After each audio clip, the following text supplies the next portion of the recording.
Welcome to the Sourcing Hero podcast, produced by Una, a group purchasing organization that empowers sourcing heroes, and Art of Procurement, the world's largest procurement podcast network.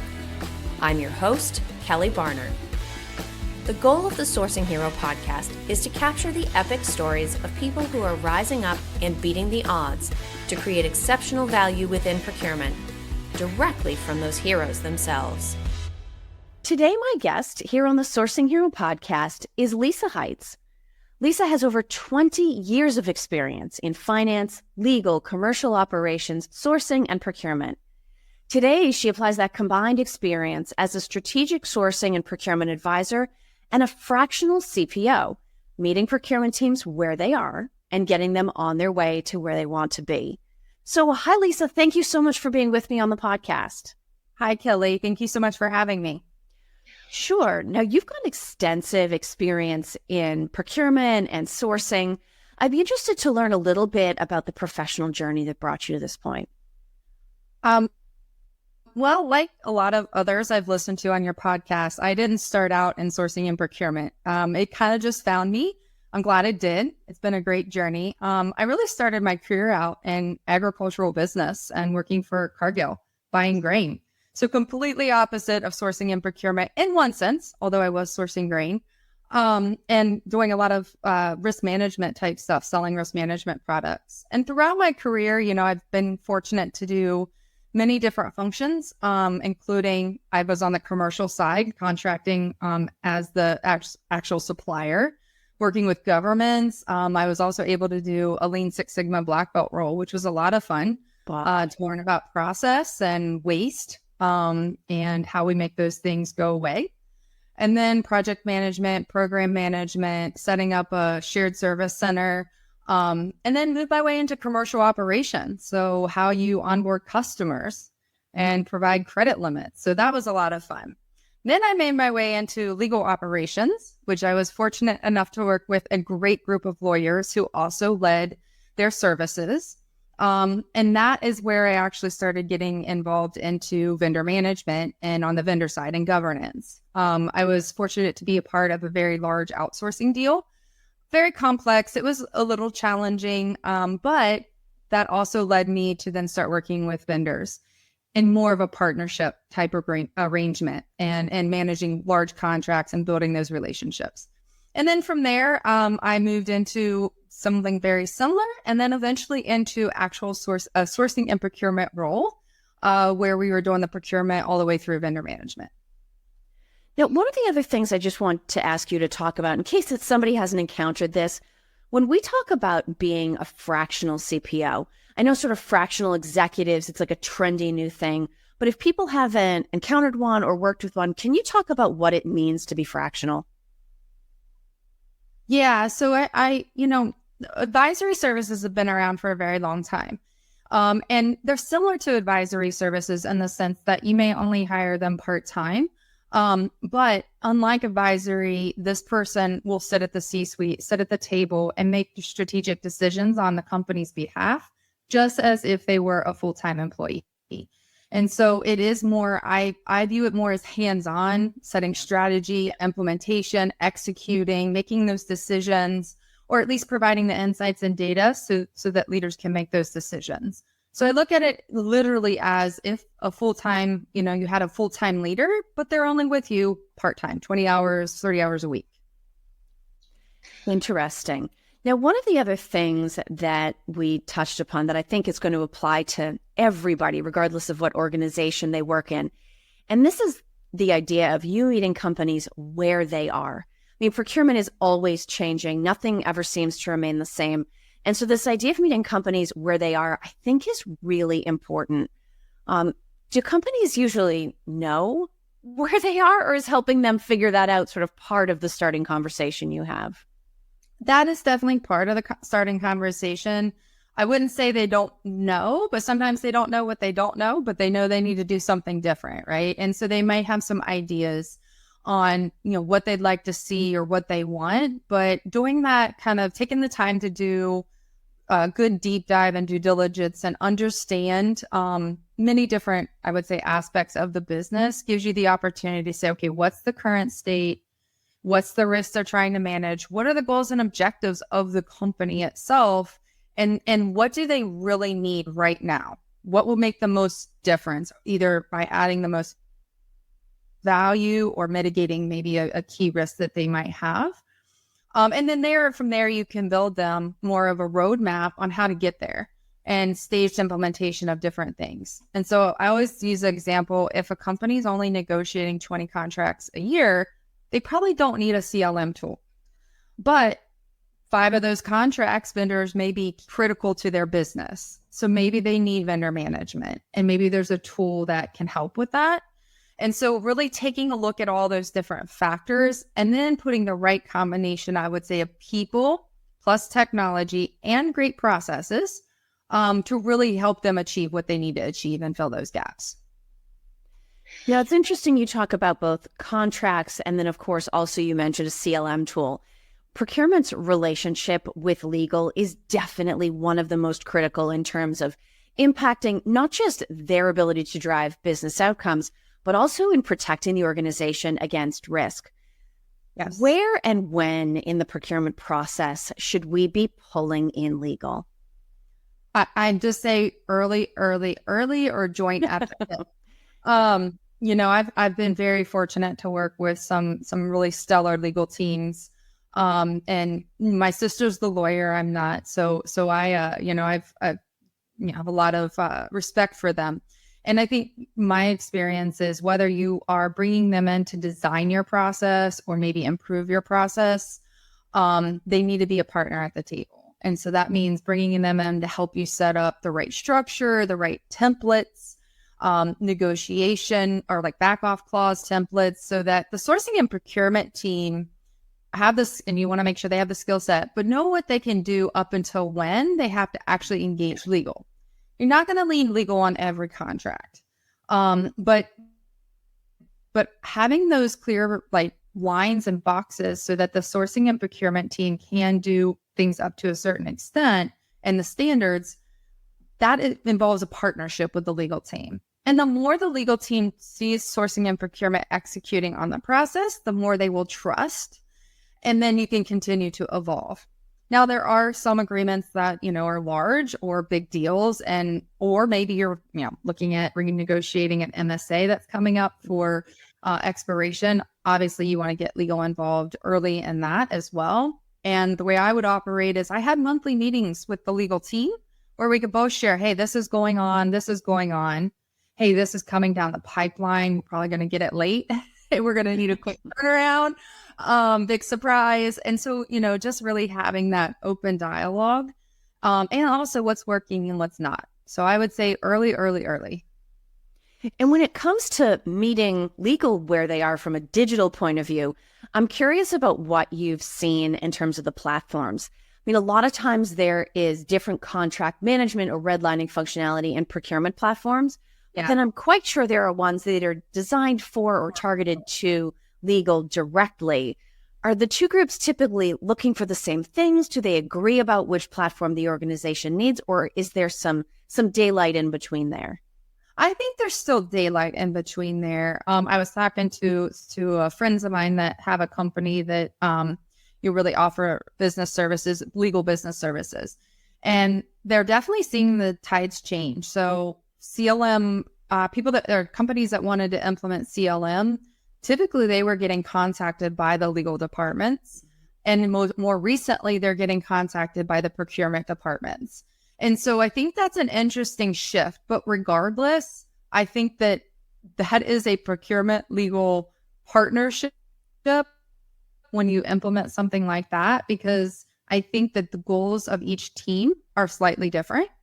And that can often lead to a disconnect when you're implementing a tool or maybe adoption of that tool. And so I do think there's still a disconnect there. And also there's just the basic change management, changing people's behavior. When you go from managing everything in your email or maybe still paper, I don't know. Some companies probably are still redlining on paper. I don't know. But and asking them to now do it in the tool, that can be scary because it does open up, it gives visibility now to the process. But having people get excited about having that visibility and what they can do with the data and how valuable that data can be to help fix or address or make better. I think that's where, you need to focus on the change management. So while they may not see eye to eye or may not be on the same page because they have different objectives, having them all start part of the same project team and focusing really closely on change management, I think is the way to go when you're working a CLM tool or a tool like that. Now, we're going to talk about AI in a second because that's a requirement for every conversation now. Everybody knows you have to talk about AI. But first, I actually want to time travel back to the last fad, and that was applying blockchain to contracts to make them quote unquote smart. I don't know if that got lost during COVID or if people piloted it and just decided to move on. But before we start talking about today's trend, what happened to that trend? So it's still there in the background, but I do believe, I know there's that technology curve or for adoption of technology. And I think that it's down in the trough because it's actually hard to do. And there's limitation and risk with blockchain and smart contracts that, haven't been overcome. But I think that it's still there and it's still growing. And I think for certain industries, it will make a difference if you could get it right because of the traceability, understanding where your products come from, being able to trace it back to the origin. And then also having transactions close faster, close automatically without human intervention. I still think that a couple reasons why it's been very hard to get that, I would say mass adoption is because of, you can't change those contracts. How do you handle disputes? And I did see there is technology now where you can change the contract, but then you're like, okay, well, how secure is that if it's out, on Ethereum or the on the blockchain process. So there's still kinks that need to be worked out, but I don't think it's going away. I think that, like everything else, we'll iterate, pivot, and the right use cases, will take off to mass adoption. Yeah. Now, if we start to think then about AI, and I guess more specifically generative AI, is it being piloted or tested in different organizations, maybe for contract writing, maybe for comparison? Where is that coming into play, and how adopted would you say it is versus just being sort of dabbled with? Based on what I'm seeing, it's still being dabbled with. I don't think there's a mass adoption or even close to that yet. I think that it's still very much testing the use cases, piloting it. And I think it's more, based on what I'm seeing, the legal community actually are the ones that are actually testing some of these capabilities and testing them out. Because there are all the legal aspects of, if you have computers or generative AI negotiating on both sides, is it really a legit contract? Do you have understanding? Do you have acceptance? So there's a lot of interesting things, I think, from a legal framework standpoint, laws and everything that's going to come out, regulations that will, impact the adoption of this. But from a sourcing and procurement standpoint, to be honest, not seeing a whole lot of people starting to embrace it. I think companies, when ChatGPT first came out, a lot of companies said you can't use it until we figure this out. And I think a lot of companies are still in that we haven't figured it out. Some companies I have heard have set up an internal ChatGPT functionality.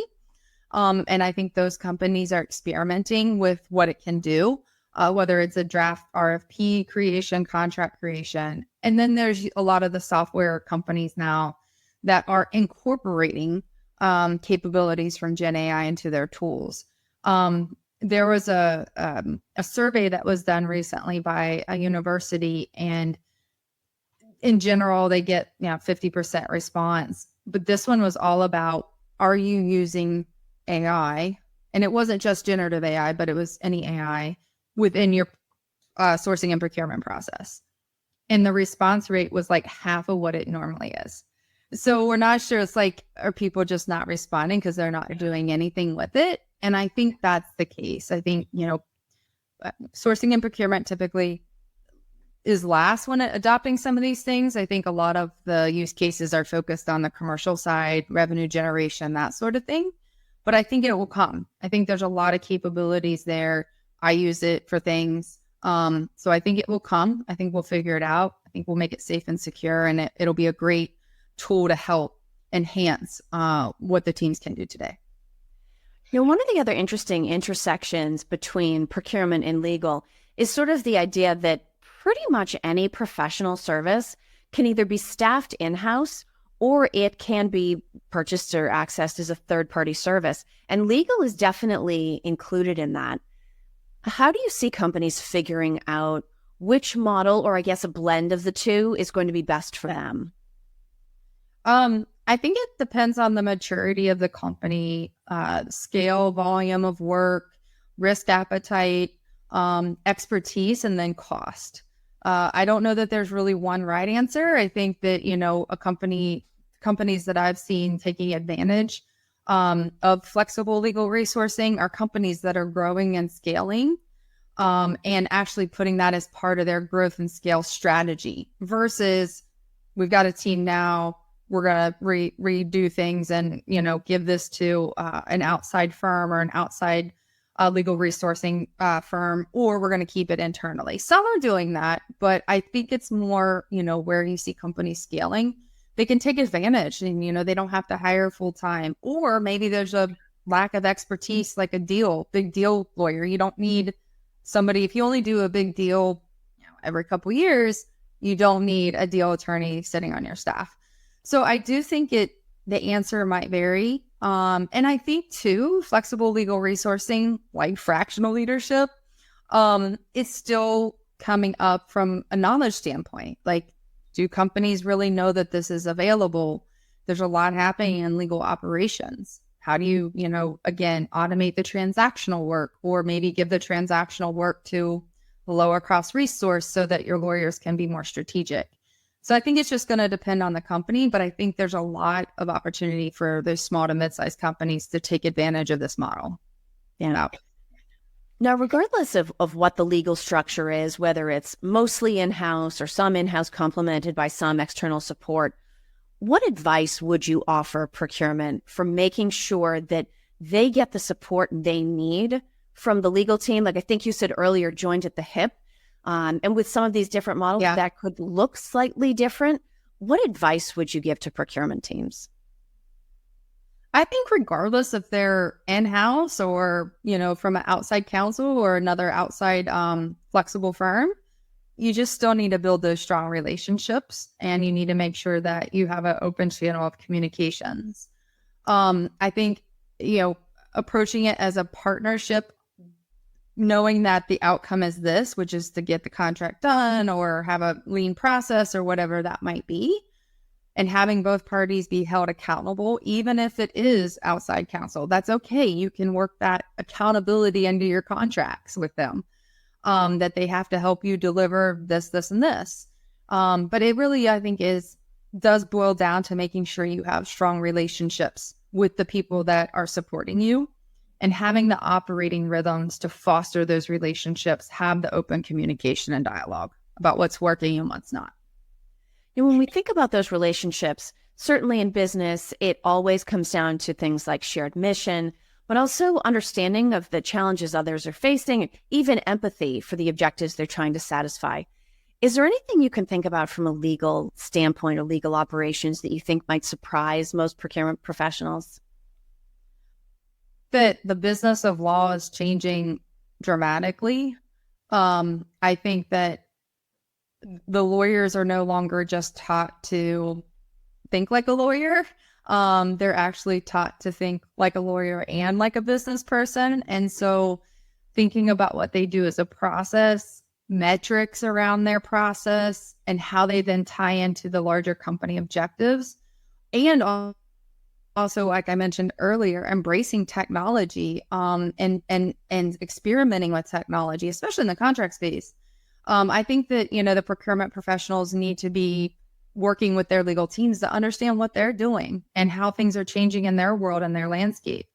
Risks keep coming faster, harder, especially cybersecurity. So lawyers are having to learn beyond what they used to. And I think it's a really cool space that is changing rapidly. Now, Lisa, we have a tradition here at the Sourcing Hero, and every guest goes through their very first time. So this week is your turn. I'm going to give you 2 questions. You can pick either one, and there are no wrong answers. Ready? Ready. Okay, so here's your choices. Either what does the idea of a sourcing hero mean to you, or what do you think heroism looks like in a business context? I think I'll go with the heroism in a business context. I think that it's really being brave and not being afraid to raise your hand when you see something that you think can be done better, can be done different. Maybe there is new technology that you should be testing or piloting, and just really not being afraid to put yourself out there and do the right thing. I think, we all get stuck in what we do every day, and it's always been done that way.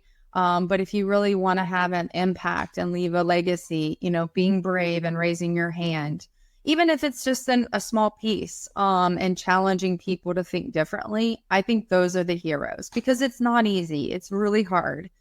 Especially when the organization is slow to change, or the people you work with, they don't want to change, because change is hard. It requires a lot of energy.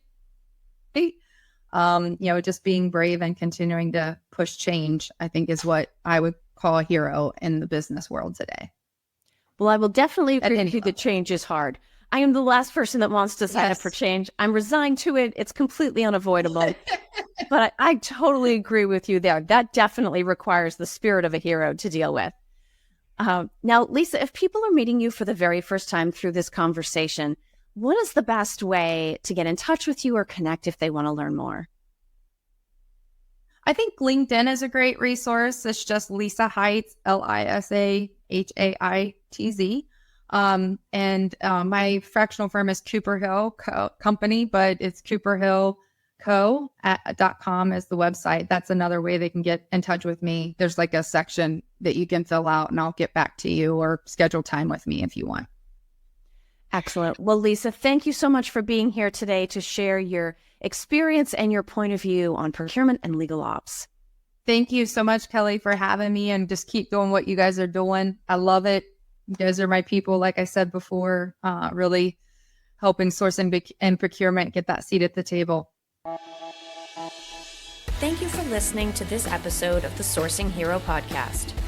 Join us again next time for more true stories of sourcing and business heroism performed by your colleagues and peers. Look for the Sourcing Hero wherever you get your podcasts, and don't forget to subscribe. Finally, don't forget, sourcing heroism is taking place all around us every day. Keep your eyes open and you're bound to see it. Until next time, I'm your host, Kelly Barner. Stay well, and always remember that you can be a hero too.